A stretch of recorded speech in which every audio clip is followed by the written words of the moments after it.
नमस्कार, DNP India में आपका स्वागत। मैं हूं आपके साथ राहुल चौधरी। लोकसभा चुनाव जैसे जैसे नजदीक आ रहे हैं वैसे वैसे राजनीतिक दलों की प्रतिक्रियाएं भी सामने आ रही हैं। बीजेपी इस बार 400 से ज्यादा सीटें जीतने का दावा कर रही है, वहीं विपक्ष का इंडी गठबंधन उसे रोकने का हर संभव प्रयास भी कर रहा है। इसी बीच कांग्रेस के नेता ने भी बीजेपी के दावे पर मोहर लगा दी है। कांग्रेस के वरिष्ठ नेता सैम पित्रोदा ने कहा कि यदि ईवीएम के मुद्दे को नहीं सुलझाया गया तो अगले लोकसभा चुनाव में बीजेपी 400 से ज्यादा सीटें जीत सकती है। सैम पित्रोदा ने कहा कि अगला लोकसभा चुनाव भारत की किस्मत का फैसला करने वाला है। एक न्यूज एजेंसी को दिए इंटरव्यू में पित्रोदा ने कहा कि पहले मैंने इस बात का इंतजार किया कि चुनाव आयोग इस पर कुछ करेगा, लेकिन जब कुछ नहीं हुआ तो मैंने इसके खिलाफ बोलने का फैसला किया। चुनाव आयोग ने हमेशा ईवीएम पर आशंकाओं को खारिज किया। आपको बता दें कि कांग्रेस सहित कुछ विपक्षी नेता बार बार ईवीएम में कथित तौर पर हेरफेर के मुद्दे को उठाते रहे हैं।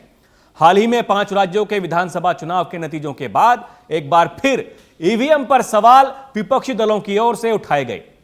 कांग्रेस और अन्य विपक्षी दल 100% voter verifiable paper audit trail VVPAT की मांग कर रहे हैं और पर्चियां मतदाताओं को देने की बात कर रहे हैं।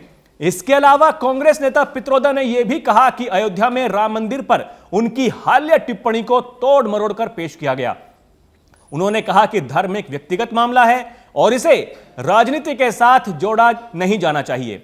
दरअसल राम मंदिर में रामलला के प्राण प्रतिष्ठा कार्यक्रम को लेकर उन्होंने कहा था कि उन्हें यह बात परेशान करती है कि पूरा देश राम मंदिर पर अटका हुआ है, यानी इन्हें राम मंदिर बनने से भी दिक्कत है। वैसे राम मंदिर बनने से इनको ही नहीं, इनकी पूरी पार्टी को भी दिक्कत है और इसके ऊपर हमने विस्तार से एक वीडियो बनाई है। डिस्क्रिप्शन में लिंक है, आप जाकर के देख सकते हैं। वहीं इलेक्ट्रॉनिक वोटिंग मशीन यानी ईवीएम पर चिंता व्यक्त करते हुए पित्रोदा ने कहा कि लोकतंत्र पटरी से उतर गया है। अब इन भाई साहब को कौन समझाए कि जब कांग्रेस पार्टी कर्नाटक में चुनाव जीतती है तो लोकतंत्र खतरे में नहीं आता है। अभी तेलंगाना में कांग्रेस ने प्रचंड जीत हासिल की, तब इनका लोकतंत्र पटरी से नहीं उतरा। इन 5 राज्यों में विधानसभा के चुनाव के बाद कांग्रेस ने सोशल मीडिया पर मुहिम चलाई कि कांग्रेस को बीजेपी से ज्यादा वोट मिले, और यह सच भी है, वाकई कांग्रेस को ज्यादा वोट मिले। इन 5 राज्यों के विधानसभा चुनाव में कांग्रेस को कुल 4.92 करोड़ वोट मिले, जबकि बीजेपी को 4.80 करोड़ वोट मिले। राजस्थान, मध्य प्रदेश और छत्तीसगढ़ में बीजेपी को कांग्रेस के मुकाबले ज्यादा वोट मिले, जबकि तेलंगाना और मिजोरम में कांग्रेस को बीजेपी के मुकाबले ज्यादा वोट मिले थे और यहां चुनाव ईवीएम से ही हुआ था। कुल मिलाकर बात यह है कि कांग्रेस और यह विपक्षी गठबंधन इंडी के नेता एक तरफ दावा करते हैं कि बीजेपी के मुकाबले उनकी पार्टी को लोग ज्यादा पसंद कर रहे हैं और यह जताने की कोशिश कर रहे हैं कि ए देखो हमारी आंधी चल रही है, लोग हमें पसंद करते हैं, जबकि हकीकत यह है कि 5 में से केवल 1 राज्य ही जीत पाई कांग्रेस। फिर हार का ठीकरा ईवीएम पर फोड़ा।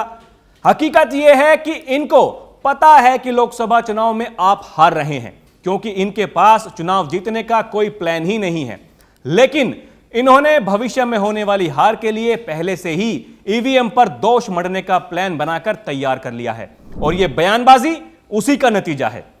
तो अभी के लिए इतना ही। खबरों का सिलसिला जारी है, आप देखते रहिए डीएनपी इंडिया। नमस्कार।